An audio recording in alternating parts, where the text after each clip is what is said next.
దేవాతి దేవుడు మోసేని ఏర్పరచుకుని మరి ఇశ్రాయేలు ప్రజలను విడిపించడానికి ఇష్టపడిన దేవుడండి. నువ్వే బంధకాల్లో ఉన్నావు, ఏ మొయ్యలేని బరువులు మోస్తూ ఉన్నావు, నీ కుటుంబం భారమును నువ్వే మోస్తూ ఉన్నావా? నీ బిడ్డల భారమును, నీ కుటుంబం భారమును మొయ్యలేక తలడెల్లుచూ ఉన్నావా? దేవాతి దేవుడు అంటున్నాడు, ప్రయాసపడి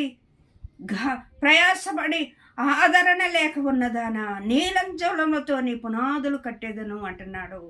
సమస్త జనులారా నా యొద్దకు రండి, నేను మీకు విశ్రాంతిని కలగచేస్తాను.